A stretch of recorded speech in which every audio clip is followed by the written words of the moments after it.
Muli magandang umaga po sa bawat isa sa atin. Tayo po ngayon ay nagpapatuloy sa ating pong serye dito sa Timoteo.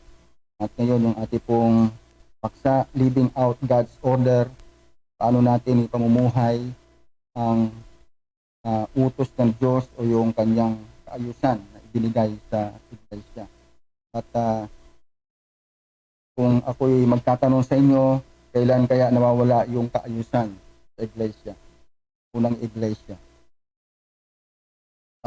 Nangyayari to kapag hindi mo na kinikilala yung otoridad ng salita ng Diyos na nagsasabi ng kaayusan ng iglesia.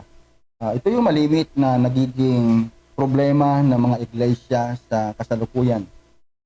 At marami tayong mga nalalaman ng mga iglesia na nahahati o nagkakaroon ng problema sa loob ng iglesia sapagkat sila'y lumalayo doon sa pamantayan na ibinigay ng ating Panginoon. At kapag ganito na po yung nangyayari, na hindi na po natin kinikilala yung otoridad ng salita ng Diyos para sa kaayusan ng iglesia, ito ay unti-unti nawawala yung kapayapaan, yung kaayusan sa loob ng iglesia. At ito yung nais ni Pablo na maibalik doon sa Efeso. At tunay nga na ito yung ating pagnanais din na manatili tayo doon sa kaayusan na ibinigay ng Panginoon. Saglit po tayo manalangin sa ating Panginoon. Dakilang Ama, ngayong umaga, nais po namin ilingin ang iyong patnubay, ang iyong habag, sa aming pong pagbubulay ng iyong mga salita. No Diyos, ay pagpalain mo kami ayon po sa patnubay ng Espiritu Santo. Pinupuri po namin kayo at pinasasalamatan sa tanging pangalan ng Panginoon Kristo. Amen. At nais ko pong basahin yung verse 11 hanggang 15 dito sa chapter 2 ng 1 Timothy. Sabi po dito sa verse 11, ito po yung ating pagtutunan ng pansin ngayong umaga. Hayaang ang babae matuto sa katahimikan na may buong pagpapasakop. Hindi ko ipinahihintulot ng babae ay magturo ng magkaroon ng pamumuno sa lalaki, kundi tumahimik sapagkat si Adan ang unang nilalang, pagkatapos ay si Eva. At si Adan ay hindi nadaya, kundi ang babae ng madaya ay nahulog sa pagkakasala. Verse 15, ngunit ililigtas ang babae sa pamamagitan ng panganganak kung sila'y mananatiling may kaayusan sa pananampalataya, pag-ibig at sa kabanalan. Patuloy na pagpalain ng Diyos ang pagkabasa sa kanyang mga salita. Alam niyo, itong talata na ito ay napaka-controversial po niyan. Pero bago po tayo magpatuloy, nais ko po muna natin balikan yung mga sinabi ni Pablo doon sa mga naunang talata. Magmula sa unang talata hanggang ikasampu. Nakita natin doon yung pagnanais ni Pablo na kapag nagtipon yung mga mananampalataya sa Efeso, ang kanilang panalangin at mga pag-uugali ay naway magtataguyod. Ito'y magtataguyod sa pagnanais ng Diyos na ang lahat ay maligtas at makarating sa pagkakilala ng katotohanan. At naalala pa ho siguro ninyo na yung mayroong panawagan si Apostol Pablo na manalangin sa lahat, para sa lahat ang mga mananampalataya. Sapagkat ang Diyos ay mayroong siyang pagnanais na maligtas ang lahat ng tao o sila'y makarating sa pagkakilala ng katotohanan. At alam natin na ito'y talagang biyaya ng Panginoon ng isang makasalanan ay makakilala sa ating Panginoon. At doon sa verse 8 to 10, nakita ho natin doon yung pagpapatuloy ni Apostol Pablo na paano, sabi doon ay may kasamang pagpapayo si Apostol Pablo tungkol sa pananalangin at yung magandang asal na dapat ipinapakita ng bawat isa, lalong-lalo na sa mga kababaihan. Sabi doon sa verse 8, ibig ko ngang ang mga lalaki ay manalangin sa bawat dako na itinataas ang kanilang mga banal na kamay na walang galit at pag-aalinlangan. Doon din naman na ang mga babae ay dapat na magdamit na may kahinhinan, naaangkop at hindi mahalay, hindi nang napapalamuti ang buhok at ng ginto o perlas o mamahaling damit. Ito yung ninanais ni Pablo na kung mananalangin ang bawat isa sa loob ng iglesia, lalo na sa mga kalalakihan, sabi doon ay men everywhere to lift up holy hands in prayer.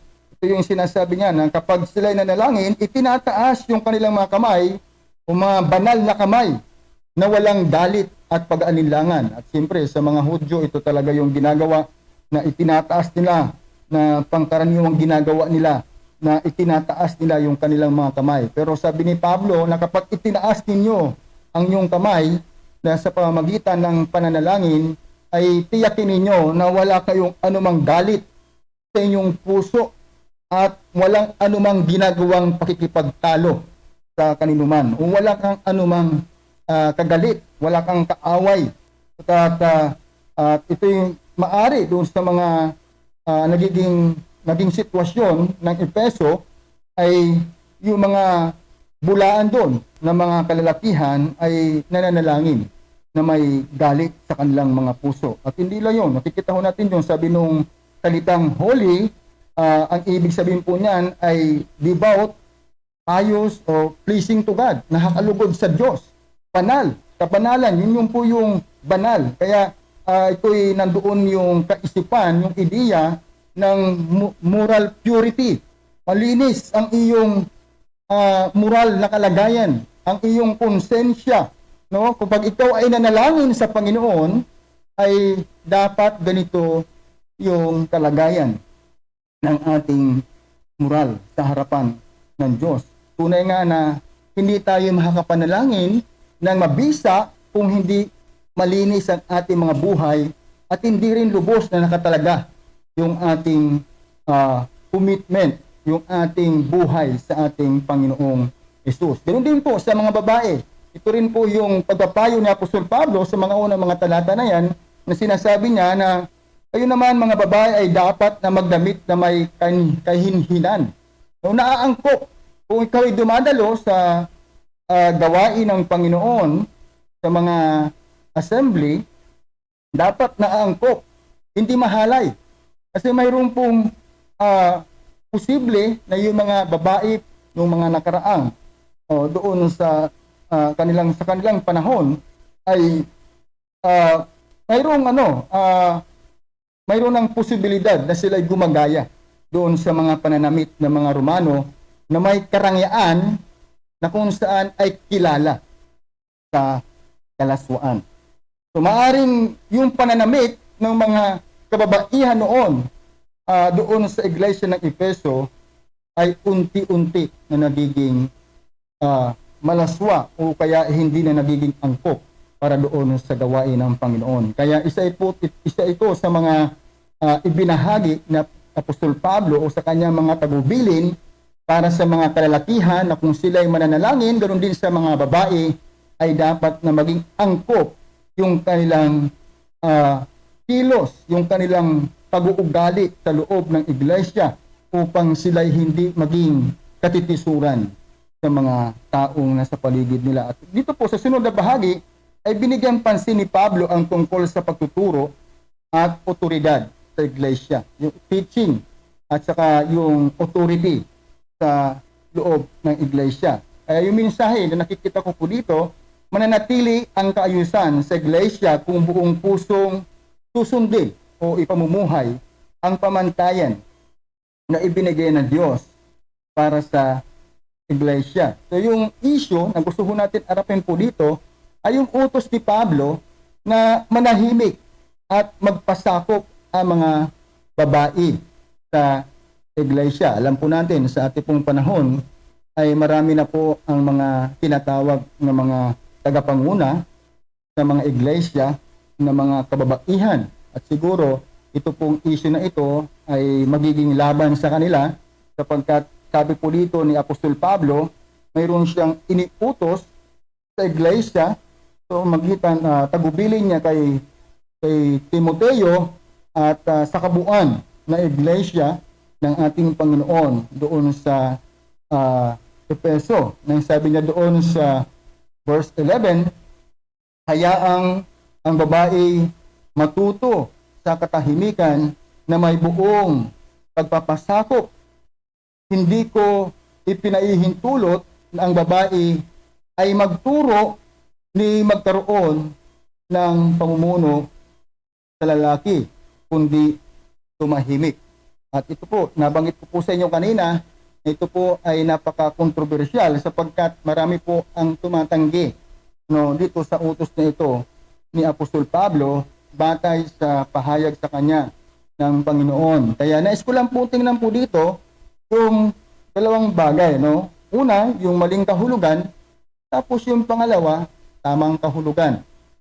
At sa maling kahulugan, alam natin na sa ating mga napapakinggan at sa mga napagmamasdan ng mga kaayusan sa iglesia, at pag isinuri po natin sila sa pamantayan sa kaayusan na ibinigay ng ating Panginoon sa loob ng iglesia sa usapin ng pagtuturo at sa pangunguna sa mga authority na mayroon sa loob ng iglesia, ay makikita natin, maliliwanagan tayo banay sa sinasabi ng salita ng Panginoon. Subalit may mga nagtatangka na iwasan yung tamang kahulugan ng utos ni Pablo tungkol sa tungkulin ng mga babae sa loob ng iglesia o sa usapin ng pagtuturo at otoridad na mayroon sa iglesia.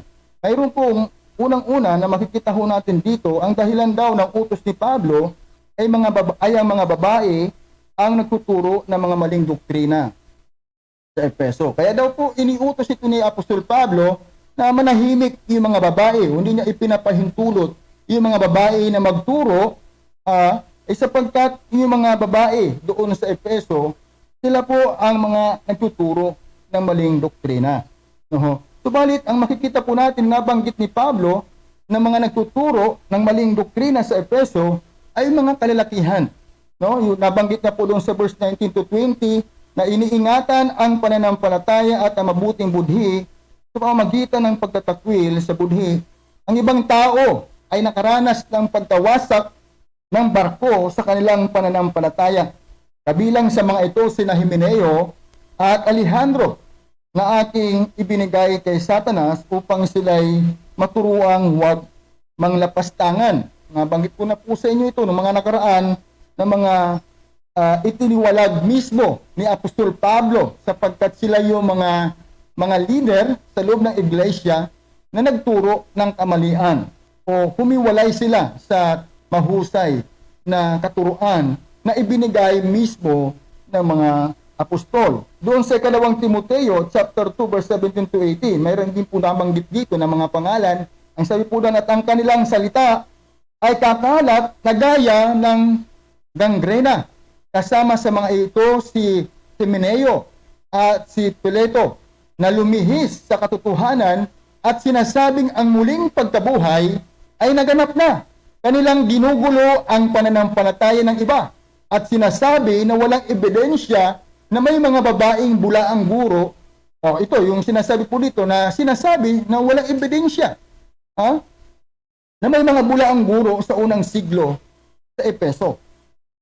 Yun po yung makikita ho natin kasi sinasabi po ng mga komentarista, ng mga expositor na walang ebidensya na may mga babaeng bulaang guro sa unang siglo ng Efeso. Karamihan po sa kanila ay mga kalalakihan o mga kalalakihan mismo. Yung pangalawa ay iniutos daw ni Pablo dahil ang ganito pong utos na manahimik yung mga babae at hindi pinapahintulutan na magturo sapagkat ang mga babae sa kanilang kultura ay hindi sapat ang kakayahan na makapagturo dahil hindi sila mga nakapag-aral, hindi mga edukado, yung mga kababaihan noong panahon. Subalit sa mga inscription at panitikan ay nagsasabi na maraming mga babae ang mga nakapag-aral sa lugar ng Asia Minor noong panahon. At isang halimbawa na po dyan ay si Priscilla. Si Priscilla ay doon sa Gawa chapter 18, verse 2 hanggang 3, tapos verse 11, and verse 18 to 19 at 26, makikita ho natin dyan na nababanggit po dyan yung pangalang Priscilla, at si Priscilla ay talagang makikita ho natin isang babae na mayroong kakayahan na magturo at edukada sa ating pong mga Pilipino.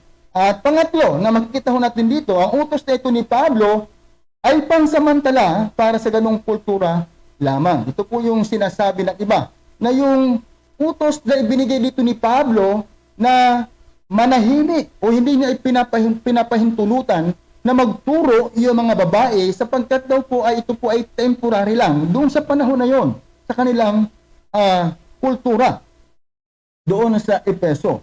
At pang-apat, inaangkin ng iba na ang pinagbabawal lang ni Pablo sa mga asawang babae ang magturo o yung exercising authority over sa kanyang husband.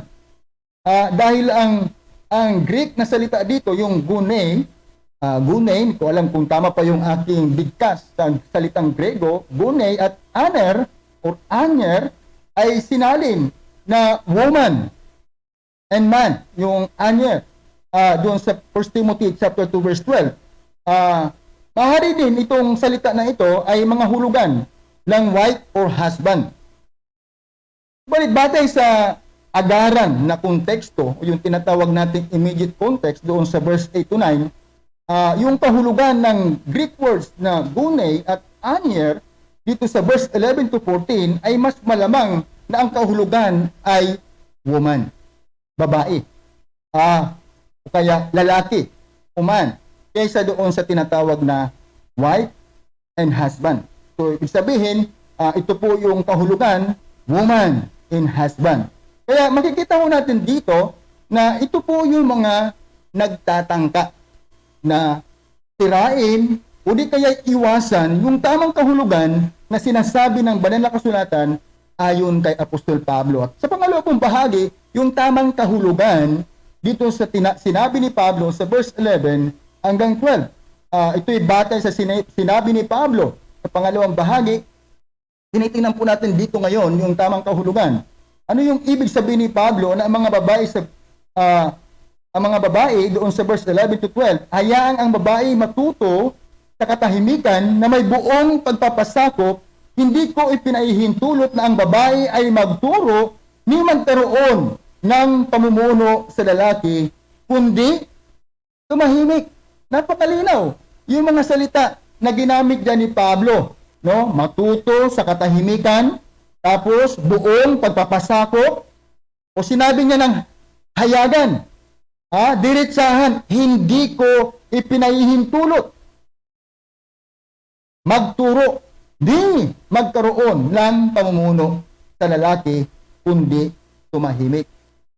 Ito yung makikita ho natin na sabi ko sa inyo, mabigat para sa iba na tanggapin. Kaya binanggit natin yung ilan, napakarami po niyan. Yung iba nga nagsasabi na si Pablo ay nagkamali dito.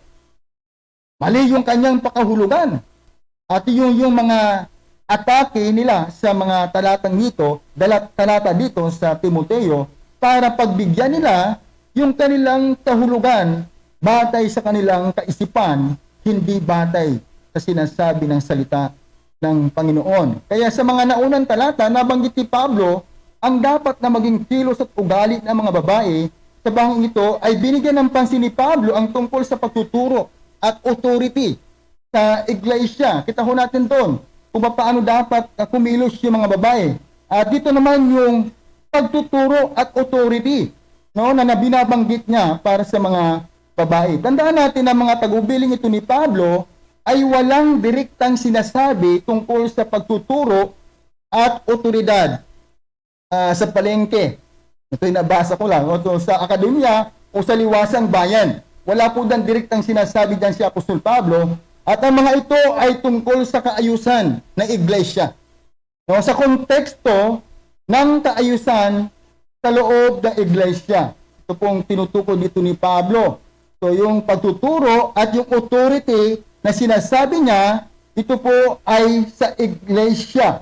No? Hindi po ito sa labas.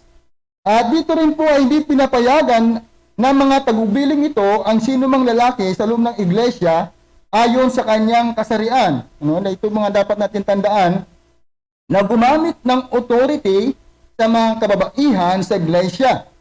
No? Sabi natin, dahil sa iyong gender na lalaki ka, ay sa loob ng iglesia ay maaari kang mag-exercise ng authority, no, sa mga babae. Nakita ho natin dito na mayroong kaayusan na ibinigay si Apostol Pablo.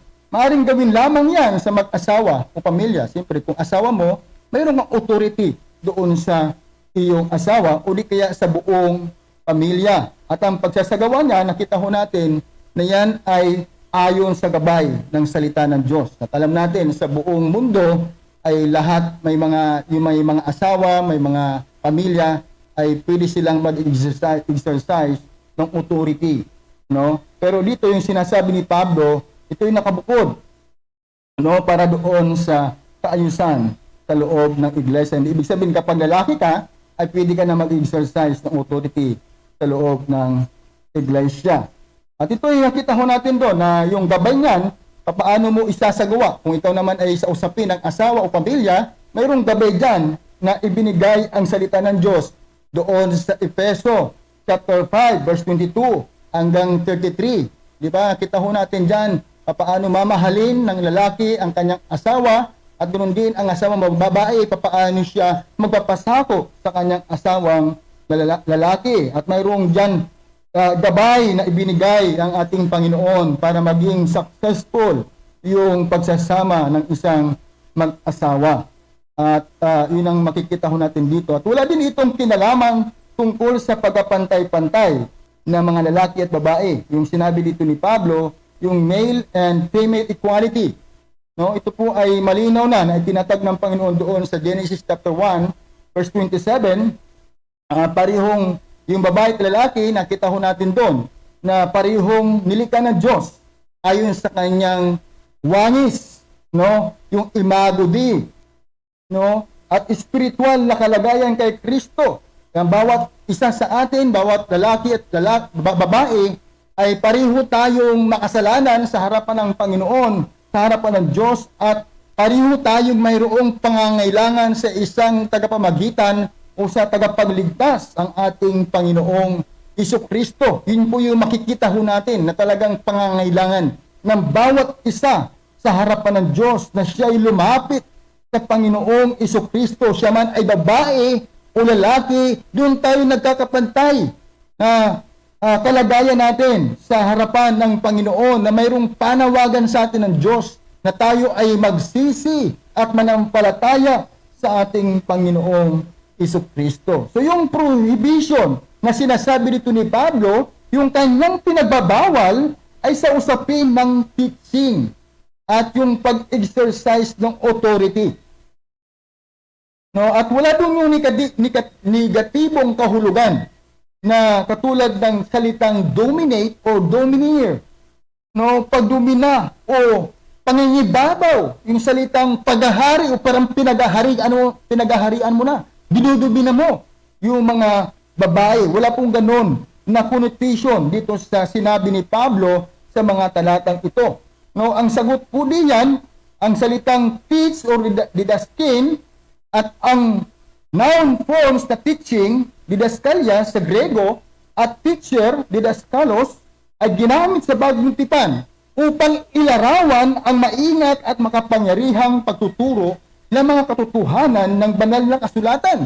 At yun po ay sa pastoral, ang pagtuturo ay laging may diwa ng otoridad ng pampublikong pagtuturo ng mga doktrina. At yan makikita ho natin dito at gusto ko pong basahin po sa inyo, medyo mahaba dito sa 1 Timothy chapter 4 verse 11 to 16, nakita ho natin dito na talagang mayroong authority yung pagtuturo. Ang sabi po diyan ni Pablo kay Timoteo, iutos at ituro mo.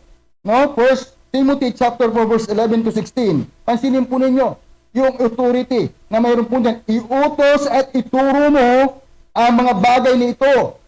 Huwag mong hayaang hamakin ng sino man ang iyong kabataan, kundi ikaw ay maging halimbawa ng mga mananampalataya sa pananalita, pag-uugali, pag-ibig, pananampalataya at sa kalinisan. Hanggang sa dumating ako, bigyan pansin mo ang hayagang pagbabasa ng kasulatan, ang pangangaral at ang pagtuturo.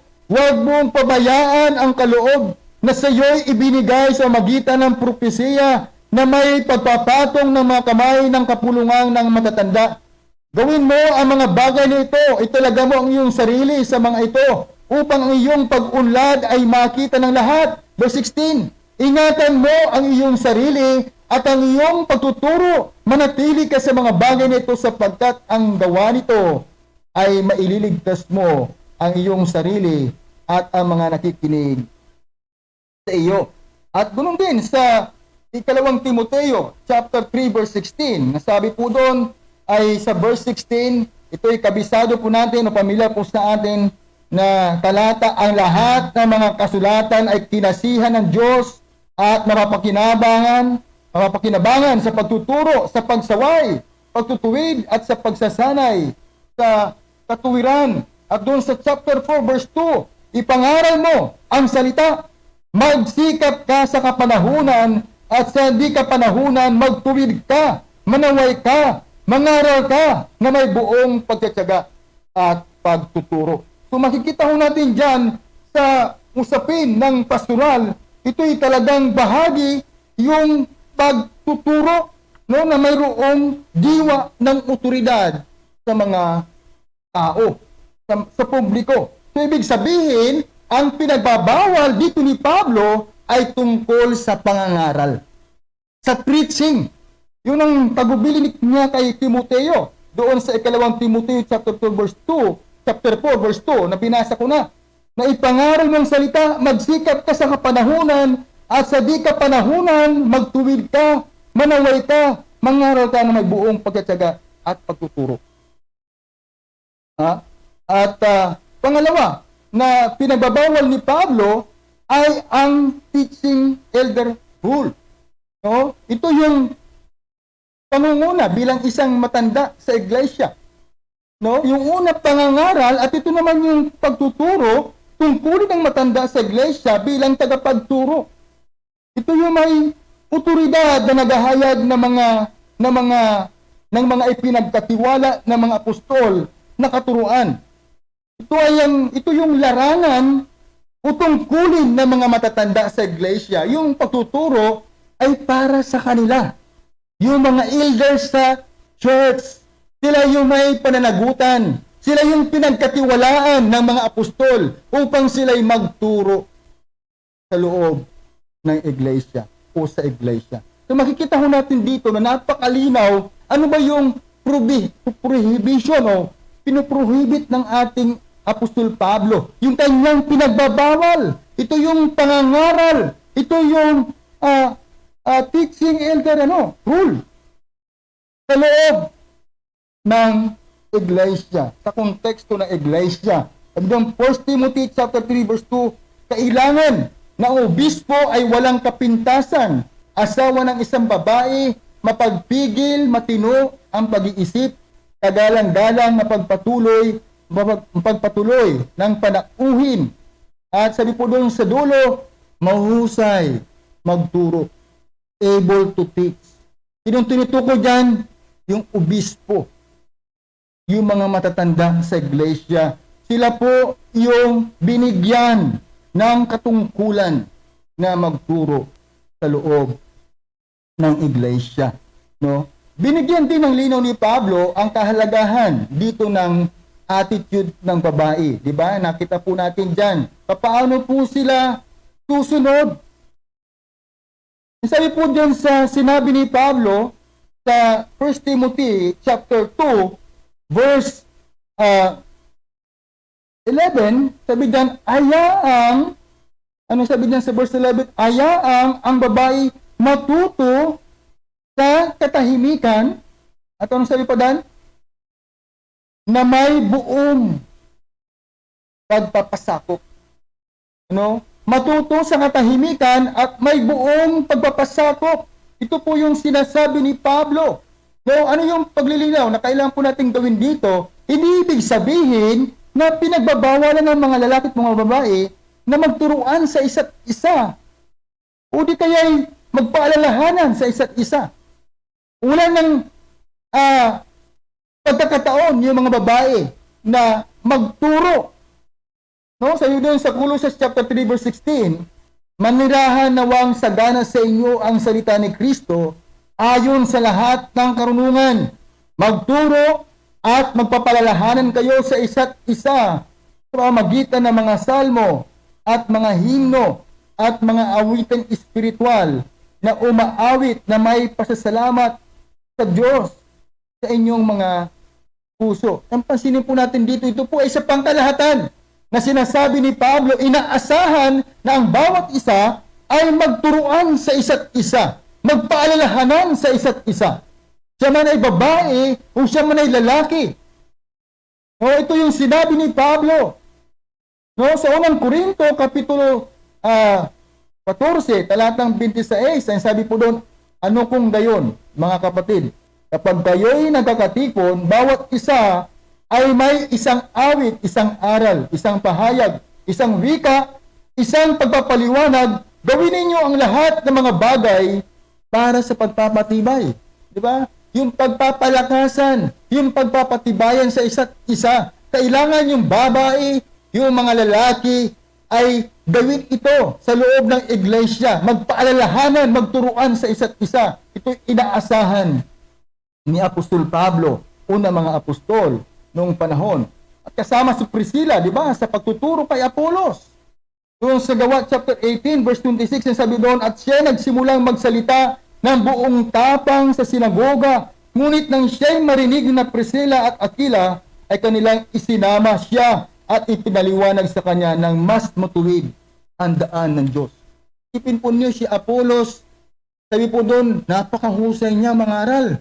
Pero napansin nila na may kulang, may tapos doon sa pagtuturo ni Apolos, at ito pong si Priscilla at ang kanyang asawang si Aquila ay nagturo sa kanya upang mas lalo pang ma-equip itong si Apolos sa kanyang pangangaral ng salita ng Diyos. At isa sa nagturo sa kanya, isa sa nagsanay sa kanya, ay si Priscilla. Alam mo, sa aking karanasan, may mga nagturo sa akin na mga babae at kahanga-hanga yung kanilang buhay. Sila'y maganda yung halimbawa nila at talagang nakakamangha yung kanilang kakayahan sa pagtuturo. No?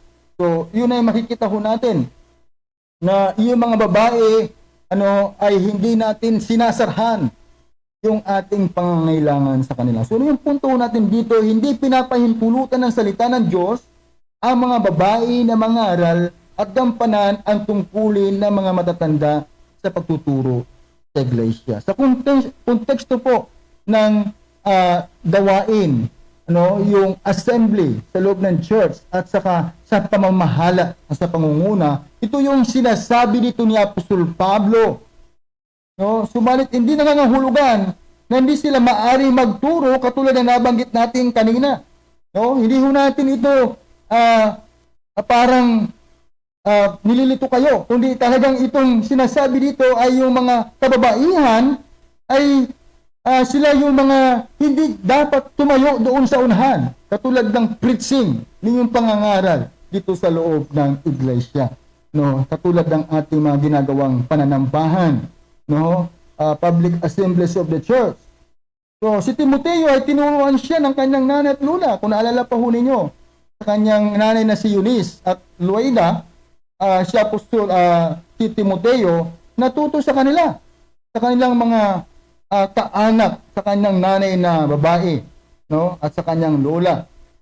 Doon sa ikalawang Timoteo chapter 1 verse 5, basahin ninyo. At sabi doon, ganoon din, sumulat si Pablo kay Tito, asinin po niyo dyan, naturuan ang matatandang babae, ang mga kabataang babae doon sa Tito, chapter 2, verse 3 to 4, ang sabi po doon, sabihan mo rin ang matatandang babae na maging magalang sa kanilang asal, hindi mapanirang puri, ni paalipin man sa alak, dapat silang magturo ng kabutihan upang kanilang maturuan ang mga kabataang babae na ibigin ang kanilang mga asawa, ibigin ang kanilang mga anak. Yun ang makikita ho natin dyan, na yung mga sinasabi ni Pablo, sinasabihan niya, na yung mga matatandang babae na maging magalang sa kanilang asal, hindi mapanirang puri. Dapat yung mga babaeng matatanda sa loob ng iglesia ay nakikitaan sila na magandang halimbawa sa pananalita. Sila yung mga taong buhos na buhos yung panahon sa Diyos.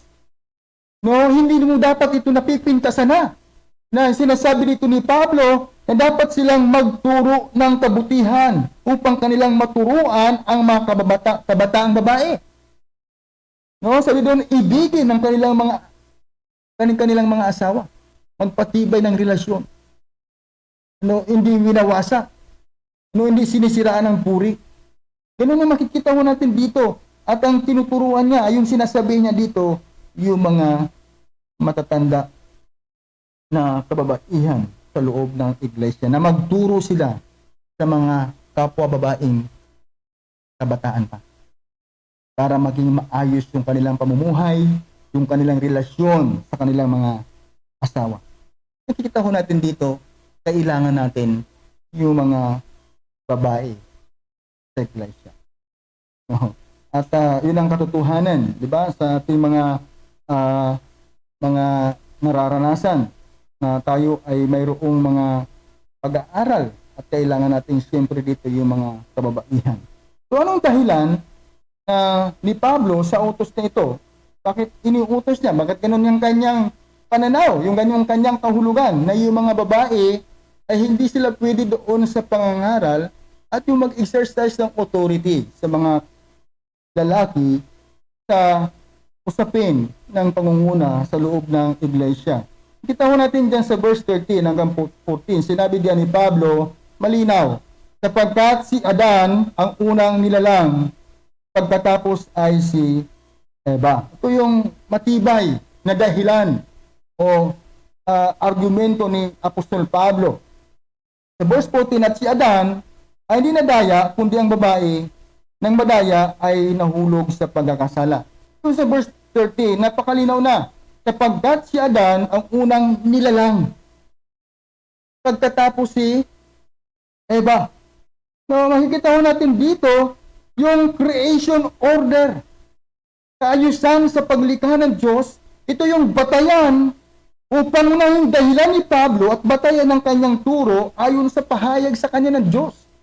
Paano magkakaroon ng kaayusan sa loob ng iglesia sa usapin ng pagtuturo at sa pangunguna? Sino yung dapat magkaroon ng otoridad sa loob ng iglesia batay sa sinasabi ng salita ng ating Panginoon? Yung sabi ni John Stott sa katotohanan ito, ito'y kinote ni Chappell sa kanyang exposition. Ang sabi niya doon, lahat ng mga pagtatangka upang iwasan ang turo ni Pablo tungkol sa pamumuno ng lalaki, no, yung kanyang panaklong, yung close parenthesis niya, nakalagay po doon, nakasulat sa batayan na ito, ay nagkakamali, nakalilito, ito yung sinasabi ng iba, nakasalalay sa kultura o specific sa kultura. Yung sinasabi ng iba. Tuloy-tuloy niya, malinaw na hindi matagumpay o nagtagumpay ito mga pag-iwas nila o pagsira nila sa kahulugan na ibinigay ni Apostol Pablo, na natili itong matatag, ito ay nag-ugat sa banal na paghahayag, hindi sa palagay ng tao at sa banal ng paglikha, hindi ng kultura ng tao, sa diwa sa makatwid dapat itong mapanatili bilang permanente at pangkalahatang authority.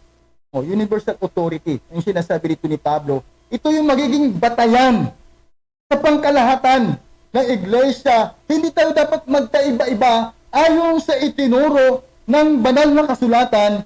Sabi ni Apostol Pablo, ang mga babae ay manahimik at hindi pinapaintulutan na magturo. At bakit niya sinabi yon? Ito'y batay sa kaayusan ng paglikha ng ating Panginoon. Si Adan ang unang nilalang, sunod si Eva. Ito'y consistent yung pagtuturo niya dyan tungkol sa creation order para sa pangunguna ng mga lalaki, ay patuloy itong makikita sa mga kasulatan. No, doon sa unang Korinto chapter 11, sinabi ni Pablo na manalangin ng may talukbong ang mga babae, sumait ang mga lalaki hindi. Bakit daw? Sabi doon sa verse 8 to 9, sapagkat ang lalaki ay hindi mula sa babae, kundi ang babae ay mula sa lalaki. Ni ang lalaki ay nilalang dahil sa babae, kundi ang babae dahil sa lalaki. Napakalinaw dyan. Yan ay nakabatay doon sa creation order yung pagtuturo ni Pablo. Kaya sinabi ni John Stott, hindi yan mula sa kanyang kaisipan lamang. Ito ay mula sa Diyos. No? Sa 1 Corinthians chapter 14, sinabi niya na interpretation, yung pag-interpret ng mga propesya, ay dapat gawin ng mga lalaki, hindi ng mga babae. Verse 34, ang sabi doon, ang mga babae ay dapat tumahimik sa mga iglesia sapagkat sila ay hindi pinahihintulutang magsalita, kundi pasakop gaya ng sinasabi ng kautusan. Ito yung kaayusan na ibinibigay ng Panginoon, na hindi basta-basta tatayo yung babae at siya magsasalita sa unahan, no, maliban ng siya bigyan ng pagkakataon. Pangalawang dahilan na makikita natin dito sa verse 14, ang babae ang unang nagkasala. Di ba sabi niya, nanilang siya. Sila'y mananatiling may kaayusan sa pananampalataya, pag-ibig at sa kabanalan. Medyo mahirap ito pong talatang ito na ano yung interpretation na mayroon po dito sa sinabi ni Pablo na ililigtas ang babae sa pamamagitan ng kung ang isang babae ay manganganak siya, maliligtas siya, ay kung yun ang gustong sabihin ni Pablo, ay para manapakalayo sa konteksto, di ba? Kasi kung itusin po ay may mga nanganganak, ano nangyayari? Namamatay yung nanay. O kaya ay namamatay yung anak, pareho sila. Kaya makikita ho natin dito na maging sa mga pagtuturo ni Pablo, hindi po ito sumasang-ayon kung ang isang babae ay maliligtas sa pamamagitan ng panganganak. Mayroon po dito mga suwestyon na mga interpretation o kahulugan. Yung unang-una, sinasabi po nila na ito daw po ay tumutukoy sa kapanganakan ni Kristo. No? Pamamagitan noon ay mangyayari yung kaligtasan, mararanasan. Ngayon yung pangalawa na kahulugan, ito daw po yung binhi na sinasabi doon sa Genesis chapter 3 verse 15 na dudurog sa ulo ni Satanas, yung binhi na yon. Ito yung pangalawang interpretasyon. Pangatlo na interpretasyon, ililigtas sa pamagitan ng panganak. Ito yung nabanggit ko sa inyo kanina. Ito daw yung pangkalahatang ginamit ni Pablo na halimbawa dahil malinaw na nakikita dito ang pagkakaiba ng role ng babae sa lalaki. No? Ang lalaki ay hindi nanganganak. At sa lahat ng kultura, ang mga babae ay may mga anak. Sa lahat ng babae na may asawa, iba naman walang asawa, nagkakaroon ng anak. No, kasalanan 'yon. No? Pero yung babae talaga may kakayahan siyang mga anak. Pero yung mga lalaki, walang kakayahan na mga anak. Iwan ko lang sa inyo kung napanood niyo yung isang sa pinicture sa TV na lalaki at nag-isip siya na buntis siya at inaakala niya na totoo at siya ay manganganak at iyon po ay kamalian sapagkat ang mga babae lamang ay may ganitong kakayaan na manganak. Kaya makikita ho natin, isa ito sa mga ibinigay na halimbawa ni Apostol Pablo sa bahagi pong ito para payuhan niya yung mga kababaihan. No? At ang sinasabi po dito ay ni Pablo na sa verse 15, ngunit ililigtas ang babae sa magitan ng panganganak kung sila yung mananatiling maikaayusan sa pananampalataya, pag-ibig at sa kabanalan. No? Sabi niya doon ay maliligtas sila. Nabanggit niya doon na yung babae ang unang nagkasala. No? At ang nais dito ni Pablo ay sa kanyang makikita ho natin dito yung pakahulugan na wag hangarin ng babae ang tungkulin ng lalaki. No, bilang isang sinasabi niya dito, ito yung iyong role, di ba? Ikaw yung babae ang may kakayahan na manganak sa magitan ng panganganak. Ay, ngunit ililigtas sa babae sa magitan ng panganganak. Kung sinasabi ni Pablo na wag hangarin ng babae ang tungkulin ng lalaki. So, sa halip, panatilihin ng babae ang mabubuting gawa. Nabanggit yan sa verse 10. Consistent po yan doon sa sinabi niya sa verse 10, kundi ng mabubuting gawa na siyang nararapat sa mga babaeng nagpapahayag ng paggalang sa Diyos. No? At hindi lang yon.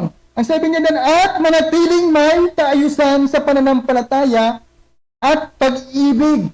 Alam natin na hindi pwede tayong magkaroon ng kaayusan kung wala sa atin ang totoong pananampalataya sa ating Panginoon at ang kasunod niyan, yung pag-ibig at sa kabanalan.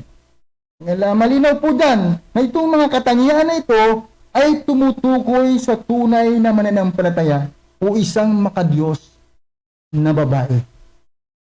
Na dapat ito yung pagtuunan ng pansin na mga babae at huwag siyang magtangka na hangarin yung tungkulin o bahagi ng lalaki sa loob ng iglesia at maging sa kanilang pagsasama. Kung siya may asawa, huwag siyang magtatangka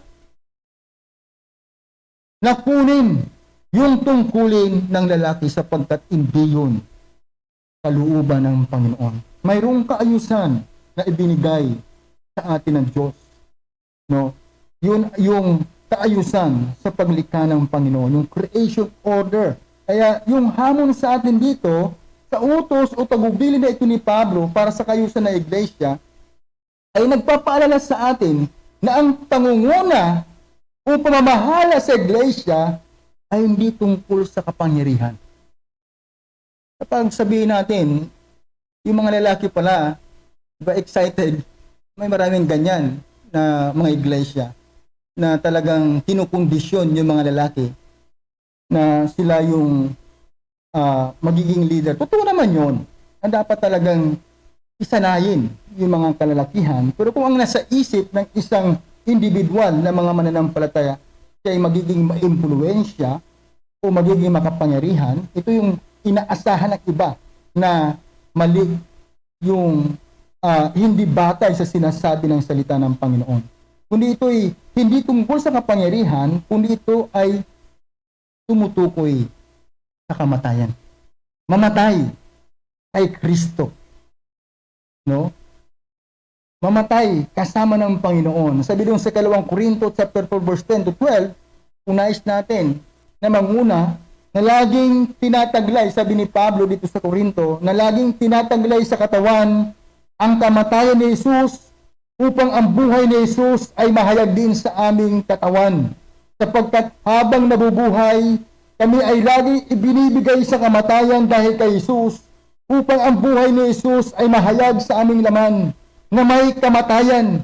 Kaya't ang kamatayan ay gumagawa sa amin, subalit ang buhay ay sa inyo. Ako ay lumuha dito sa talatang pahuli, doon sa verse 12, nang sabi doon, kaya't ang kamatayan ay gumagawa sa amin, subalit ang buhay ay sa inyo. So, sa mga naglilingkod sa Panginoon, sa binigyan ng katungkulan ng ating Panginoon sa loob ng iglesia, na sinasabi dito ni Pablo, tinataglay sa katawan ang kamatayan ni Jesus upang ang buhay ni Jesus ay mahayag din naman din sa aming katawan. Nandito ay patuloy na pamumuhay sa ginawa ng ating Panginoon Kristo. Ito'y mahayag sa mga tao.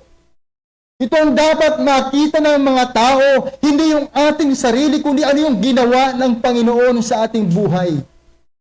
Ito yung katotohanan ng mamatay kay Kristo. Hindi kapangyarihan, kundi paano tayo patuloy na mamamatay sa ating Panginoon Kristo upang tayo mabuhay sa Kanya rin at makita yung Kanyang kapangyarihan sa ating paglilingkod sa ating Panginoon. Sa bawat mananampalataya, dapat ganoon ang makita sa ating buhay. Gumagawa sa amin, subalit ang buhay ay sa iyo. Alam natin yung mga panganib, yung mga paghihirap, yung mga pagtitiis na pinagdaanan ni Pablo. Pero sabi niya, ginagawa namin ito para mabuhay kayo. Para magkaroon ng kaligtasan ang mga makasalanan.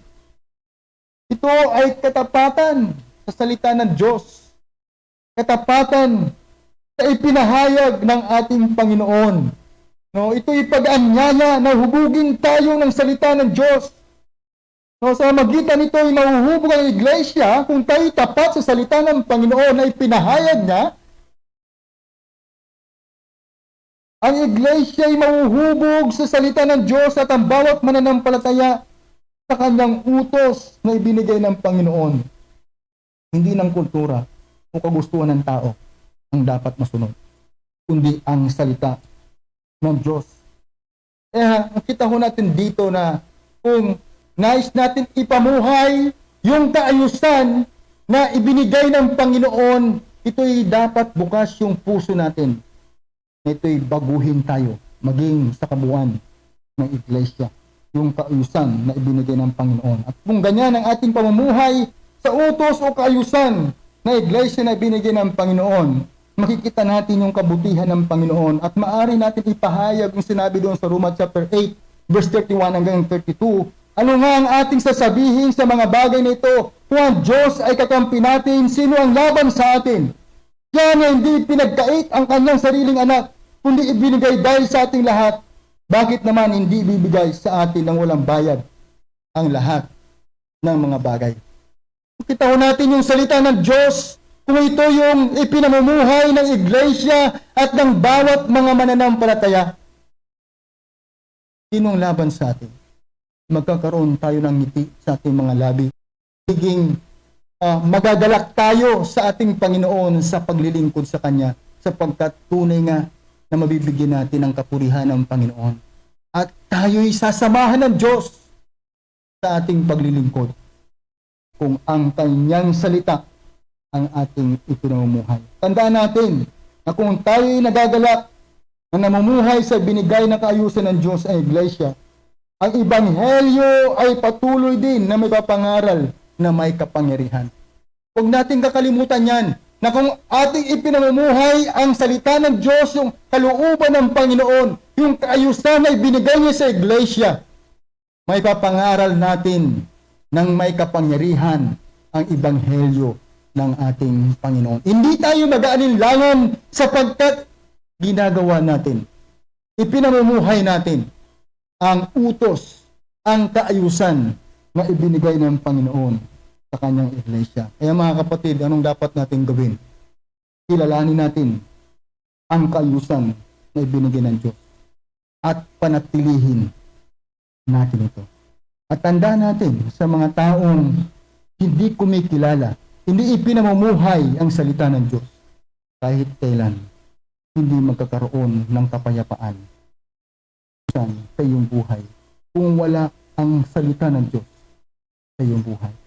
Pinupuri natin ang Panginoon sapagkat siya mismo ang nagbigay sa atin ng kabukasan ng ating isip at puso upang maunawaan natin ang salita ng Panginoon. Kaya ito'y ating ipamuhay, ang kanyang utos at ang kanyang kaayusan na binigay sa iglesia. Manalangin po tayo. Dakilang Ama, salamat po muli sa katotohanan ito na ipinagkaloob po niyo sa amin, o Diyos, tungkol sa pagtuturo at sa otoridad na mayroon sa loob ng iglesia. At tunay nga na ibinigay po ninyo sa mga kalalakihan, kaya dapat naman ang mga kalalakihan na mga anak po ninyo ay maging bukas ng puso at kaisipan, na ihanda ang kanilang buhay sa paglilingkod sa iyo. Kaming lahat, Panginoon. O Diyos, kahabagan mo kami at patawarin mo kami kung kami po ay may mga pag-ayaw sa puso po namin. Pag-iwas sa iyong kalooban. Pero salamat, Panginoon. At din po sa mga kababaihan, dalangin po namin yung pagpapasakop, yung kabukasan ng puso na tanggapin ang kaayusan nito. At tunay nga, hindi naman po lubusang sinasaktan yung mga pagtuturo sapagkat pili sila magturo sa mga kababaihan, sa mga bata. Maari silang magamit ang kanilang kakayahan na magsanay sa mga kapwa kababaihan at sa mga kabataan. Ito'y patuloy po namin, Panginoon, na ipinagpapasalamat sa iyo. At pinupuri po namin ito at pinasasalamatan sa tanging pangalan ng Panginoon Kristo. Amen.